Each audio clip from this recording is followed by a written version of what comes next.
Class 5 कल हमने देखा था कि हमारी जो यूएन है यानी कि यूनाइटेड नेशन है उसके क्या क्या मेजर ऑर्गन्स हैं, और आज हम पढ़ने जा रहे हैं कि उसकी एजेंसीज कौन कौन सी हैं।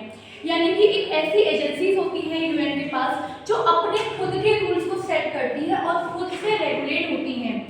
अब इसमें अगर हम बुक से देखें, specialised agencies are legally independent international organisation, यानी कि एक ऐसी लीगल इंडिपेंडेंट ऑर्गेनाइजेशन है जो हमारे पूरे वर्ल्ड में काम कर रही है, which have their own set of rules, memberships, organ as well as financial resources are linked with UN through negotiated agreement।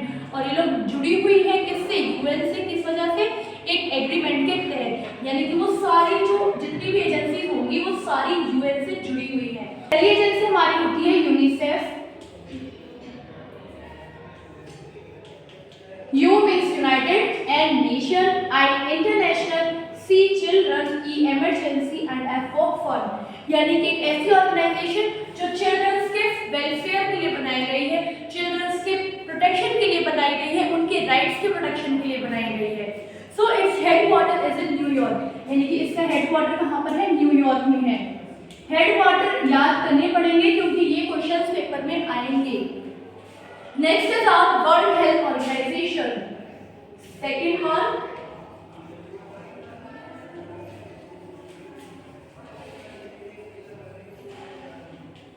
World health organisation, that is WHO, यानी कि ऐसी कोई भी चीज जो बीमारी की वजह से हमारे वर्ल्ड में शांति को खराब कर सकती है, सिक्योरिटी को खराब कर सकती है, उस चीज के लिए WHO बनाया गया है ताकि हम हेल्थ को लेकर नई नई रिसर्च कर सकें और हम हमारे समाज में आने वाली जितनी भी बीमारियां हैं हम उनसे फाइट कर सकें।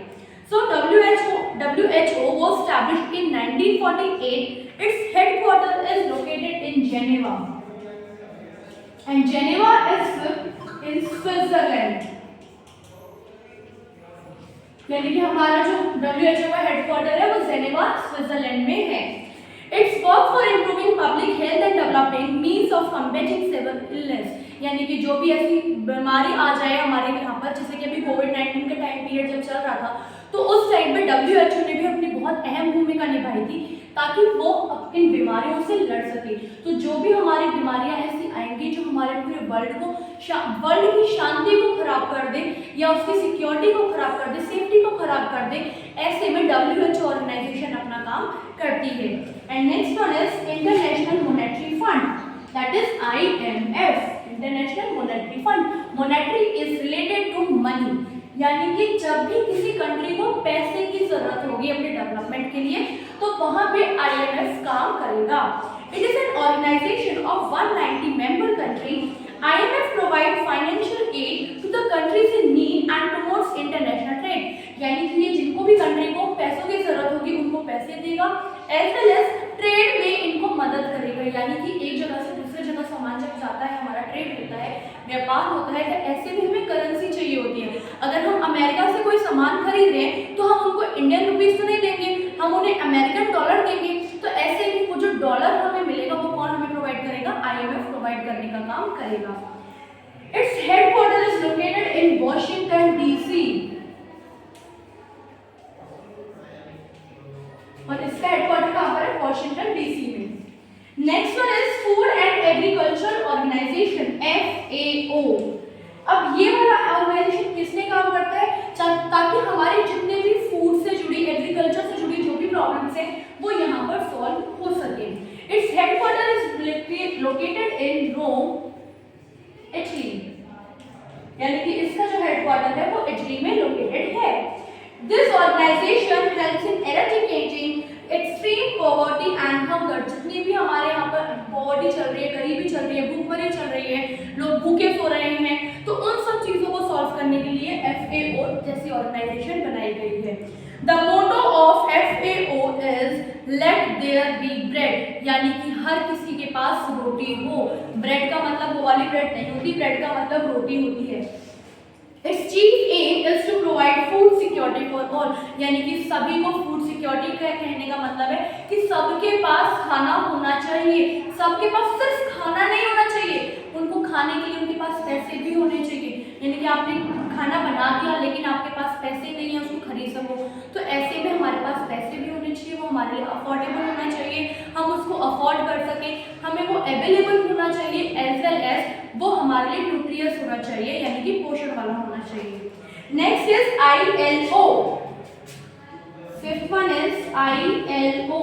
It stand for international labour organisation, यानी कि हमारी जो भी लेबर है, लेबर की वर्किंग कंडीशन को इम्प्रूव करने के लिए ILO बनाया गया है। ILO was set up in 1919 to improve the working condition of people. It tries to resolve issues among the employers, workers and government of member states. यानी कि जितने भी हमारे वर्कर्स होते हैं, वर्कर्स और एम्प्लॉयर्स, ठीक है, इन दोनों के बीच में जब भी कोई डिस्प्यूट होगा या गवर्नमेंट के बीच में कोई डिस्प्यूट होगा, तो ऐसी चीजों को सॉल्व करने के लिए ILO हमारा बनाया गया है। And last but not the least is UNESCO. And what does UNESCO stand for? United Nation Educational, Scientific and Cultural Organization। यानी कि एक ऐसा ऑर्गेनाइजेशन जो एजुकेशन के लिए, साइंटिफिक रिसर्च के लिए, कल्चरल एजुकेशन के लिए, यानी कि अपने कल्चर को बढ़ावा देने के लिए बनाया गया है। UNESCO was established in 1946। अब यूनेस्को 1946 में बनाया गया है और यूनाइटेड नेशन कब बनाया गया था?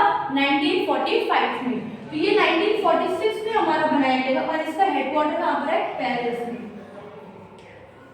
Its headquarters is in Paris, France. Its main aim is to promote growth in the field of education, science and culture। यानी कि हमारे एजुकेशन की फील्ड में, साइंस की फील्ड में और कल्चर की फील्ड में डेवलपमेंट हो सके, उसमें ग्रोथ हो सके, इस चीज के लिए यूनेस्को बनाया गया था।